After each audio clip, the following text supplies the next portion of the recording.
Zamir Mane është miliarderi i parë shqiptar i certifikuar nga Forbesi, 100% i certifikuar. Forbesi ka qenë vitin 1987 që mat listën e miliarderëve të botës. Si funksionon, Zamir? Merret Forbesi vetë apo ka Forbesi ka struktura, po natyrisht merret vetë me një analizë të specifikuar duke parë pasyra financiare të publikuara, transparente në organet që publikojnë pasyra financiare në gjitha shtetet e botës ku ne operojmë, në 11 shtete.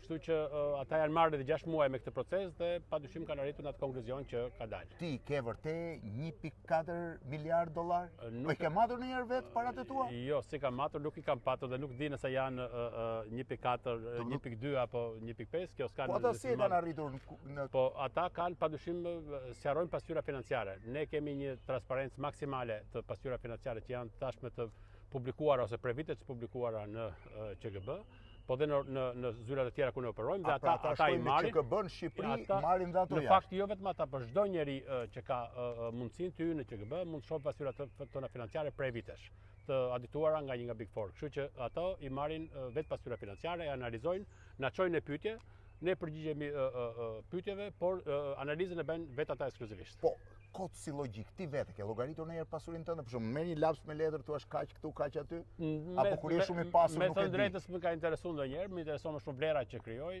QTU-ja, Tegu, Neptuni, Jumbo, këto janë ato që mua më pëlqejnë dhe që krijoj. Padyshim që strukturat tona mbrenda kompanisë mund të bëjnë vlerësime të tilla, por kjo ka ardhur në Forbes. Kur ka qenë momenti i fundit që ke bërë llogari me lapse me letër për lekët? Mund të ketë qenë para 15 vjetësh. Para 15 vjetësh, që llogarisë sa fitoi këtu, po, duke bërë për afërsi. Me afërsi po flasim gjithmonë. Po hera fundit që masi centimit kur ka qenë? Se mbajmë atë, po shumë kohë të ke qenë përpara. Po ka përshtypjen ti dhe në komunizëm ke qenë mirë me parat brenda, aq sa lejonte. Me ato mundësi që jepte komunizmi natyrisht, ja marr me pak tregti, por Këtë talenti për tregti, po e quaj kjo dhuntia për tregti, mësohet apo lindet? Mësohet shumë, po dhe ka një gjë të lindur padyshim nga pak, unë besoj ta kem nga mamaja, por edhe mësohet natyrisht gjatë gjithë rrugës dhe gjithë procesit. Kur ka qenë momenti i parë që ke bërë tregti ose biznes në jetën tënde? Në gjimnaz apo në fakultet? Në fakultet ka qenë, kur kam qenë në qytet studenti.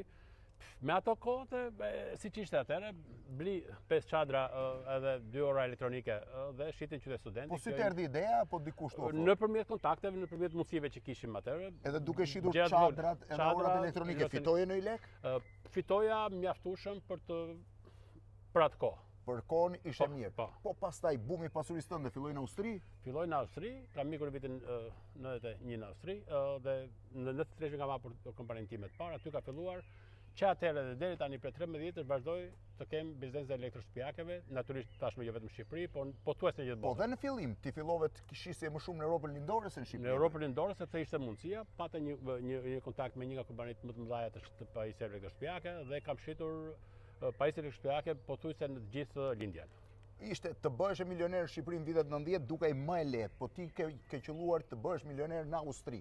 Nuk kishte konkurrencë të madhe atje, si arritet të depërtoje? Kishte konkurrencë të madhe padyshim, ashtu siç ka dhe sot, por natyrisht mundësia e tregjeve lindore ishte aq e madhe dhe kërkesa për këto produkte ishte aq e madhe sa unë mendoja që ato produkte ishin nevojshme dhe heci. Eci tregtia elektronike, po në fakt kush ka qenë tregtia më e mirë që ke bërë me Shqipërinë, paset me jashtë? Me Shqipërinë padyshim, elektroshtëpiakët kanë tërhequr gjithmonë, kam investuar në atë biznes gjithmonë. Në Shqipëri, pastaj në Maqedoni, pastaj në Kosovë, pastaj në Bosnjë etj. Tash kemi zyra kudo që shesin pajisje elektroshtëpiake. Po aktivitetet tona janë padyshim Jumbo, Shpari, Neptuni, QTU-ja, Tegu. Është shumë e çuditshme. Jeta jote pas 90-s është ndarë sot, në këtë moment i po flasim gati me thik. 17 vjet e gjysmë në Austri, 17 vjet e gjysmë në Shqipëri. Pse u ktheve? Kur kam hapur qendrën e parë tregtare, padyshim që ishte shumë e vështirë të menaxhojnë qendrën tregtare nga Austria, kështu që vendosa të kthehem dhe natyrisht i thash dhe familjes që ne tashmë duhet të kthehemi, sepse në anglisht thuhet retail is detail, kështu që po qëse duhet të merresh me shitje me pakicë, duhet të jesh prezant aty në. Po ti nuk e le biznesin në Vjenë apo jo? Jo, biznesi në Vjenë vazhdon, përkundrazi tashmë vazhdon në përmasa shumë të mëdha, përveç kompanisë të pajisjeve elektroshtëpiake që shesim posylte në gjithë globin. Kemi një kompani tjetër Balfin Real Estate, e cila merret me ndërtimin, operimin dhe shitjen e pasurive vilave, apartamenteve në Austri. Ndërtojmë shumë. Sa përqind biznesit ke në Shqipëri, sa përqind biznesit ke jashtë? Tashti mund të jetë diku këtë 45% të jashtë, po besoj shumë që mrena vitit 2028 do të jetë pjesë më e madhe biznesit jashtë. Ku je jashtë Shqipëria? Austri, Zvicër, Kanada, Amerikë, sidomos në Amerikë tani, Sloveni, Kroaci, S'po i magë më, daj shumë jam bërë tani. Tashi po japin Moldavin, Bosnjen, Serbinë e plot tjera. Vetëm është një gjë shumë interesante, po shifja listën e Forbes, tani shifet dhe në kohë reale, dhe po shoh që miliarderët kryesorë tani po vinë nga teknologjia, jo më nga bizneset tradicionale, edhe pse ata tradicionale mbeten. A ke menduar ndonjëherë të investosh në teknologji, në inteligjencën artificiale, në këtë lloj biznesi? Po investojmë në teknologji, sidomos në medical technology. Jemi partner në një kompani që Blex, një kompani që merret me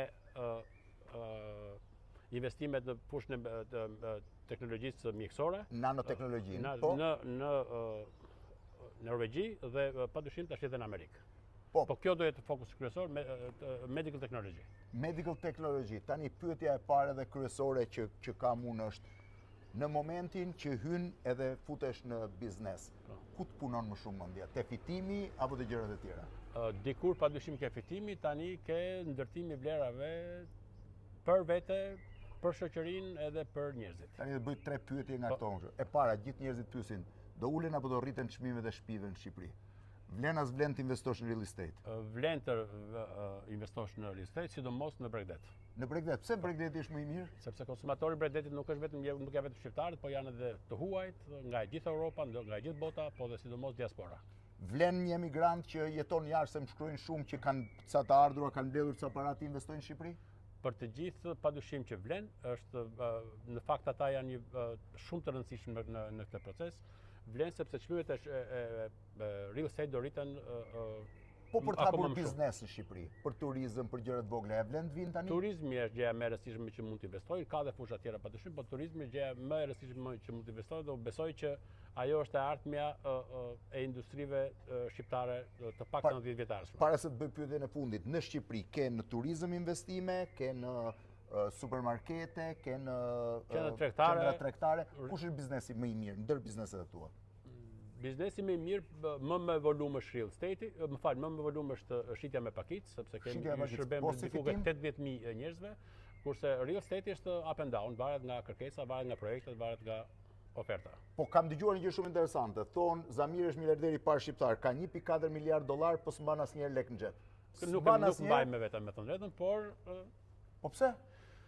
Po s'më duhet ndoshta të paguaj shumë, sepse unë drekën e haj në 90% rasteve haj në zyrë, kështu që kur dal s'mban lek fare. Nuk mbaj asnjëherë me vete. Ja, vetëm kjo ndodh. Ne gjithmonë i kemi lekët me vete, miliarderët nuk mbajnë lek në xhep. Ka dhe një histori shumë të bukur me këtë. Kur shkoj për shembull në Rogner edhe nuk paguaj, se ndoshta ata edhe më njohin.